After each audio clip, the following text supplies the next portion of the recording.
Imagine this. You're a PhD student. It's Ramadan, and you're walking to dinner with friends after a long day of fasting. Your life feels normal. Your visa is valid, your research is going well, and you're doing everything right. But then it happens. 3 masked men in plain clothes surround you. They say nothing. They grab you. They throw you into an unmarked car. And you vanish. This isn't fiction. This is America. And this happened in March 2025 to a woman named Rumeysa Ozturk, a Fulbright scholar and PhD candidate at Tufts University.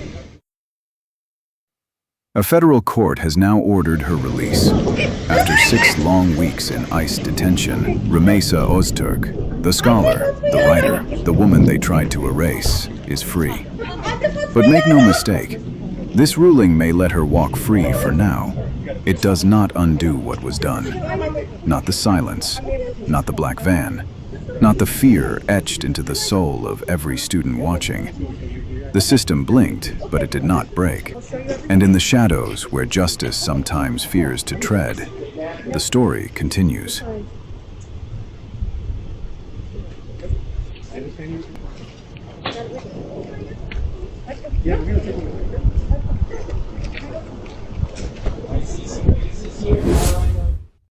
It was just after sunset in Somerville, Massachusetts, a quiet neighborhood just outside Boston. Rumeysa Ozturk, a Turkish citizen, was on her way to break her fast. She had a valid student visa.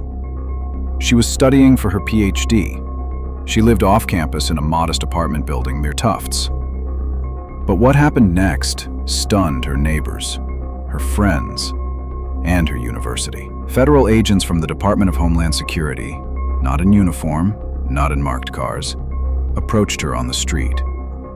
Witnesses say there were no flashing lights, no clear identification, no explanation.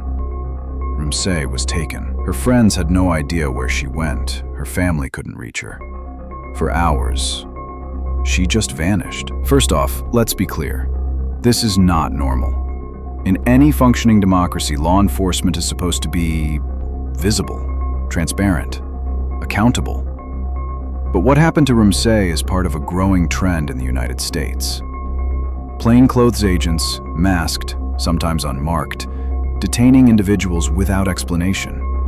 Sometimes it's DHS, sometimes ICE, and increasingly there's no way to tell who's who. If someone grabs you off the street, doesn't identify themselves, doesn't show a warrant, what is that? Law enforcement or kidnapping? Now imagine you're not even a citizen, and the people detaining you have all the power. Let's rewind. Homeland Security was created in 2002 in the wake of 9/11. It merged 22 federal departments and agencies into a single powerful body, including ICE. Over the past 2 decades, ICE and DHS have been given vast authority to detain, deport, and surveil. But increasingly, they've blurred the line between law enforcement and unchecked power. Under the Trump administration, this power escalated. Masked agents showed up at protests, unmarked vans, black uniforms, no ID. This wasn't some dystopian film. This was Portland in 2020, New York, Chicago, Atlanta, and now Somerville. And this isn't just about undocumented immigrants anymore. It's about anyone who fits a profile. Muslim, brown, foreign, vulnerable. Rumeysa's university was quick to respond. Tufts' president issued a statement condemning the arrest. Her lawyer demanded due process. Civil rights groups called the detention unconstitutional. But she still spent hours in custody, separated from her life, her phone, and her rights. And here's the question. If this can happen to a doctoral student at a top university, what's happening to people who don't have a platform, who don't speak English, who have no lawyer? It gets worse, because when the government allows agents to act like this, in secret, in plain clothes, with no ID, it opens the door for criminals to do the same. In recent years, there's been a surge in people impersonating ICE officers, kidnapping, robbing, even sexually assaulting victims. All they need is a tactical vest and a fake badge off Amazon. When law enforcement wears masks and plain clothes, it becomes impossible to tell who's legitimate, and that's a public safety threat. Mike German, former FBI agent. And let's be real, it's happening disproportionately to brown people, to immigrants, to the poor. What we're seeing is a government agency acting outside normal limits of law, empowered by fear, empowered by silence. And it's not just happening at the border, it's happening in neighborhoods, near schools, outside grocery stores, on college campuses. This is about more than immigration. It's about rights, about accountability, about the kind of country we want to live in. Because once you normalize secret police tactics, it doesn't stop with immigrants. So what do? Know your rights. If someone stops you, you have the right to ask for ID. You have the right to remain silent. You have the right to a lawyer. Film everything.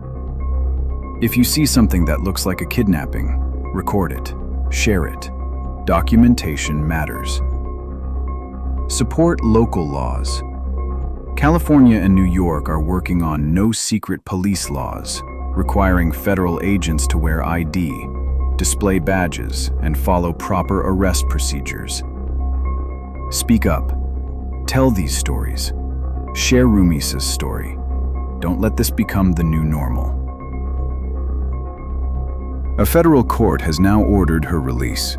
After 6 long weeks in ICE detention, Rumeysa Ozturk, the scholar, the writer, the woman they tried to erase, is free. But make no mistake, this ruling may let her walk free for now. It does not undo what was done. Not the silence, not the black van, not the fear etched into the soul of every student watching. The system blinked, but it did not break. And in the shadows where justice sometimes fears to tread, the story continues.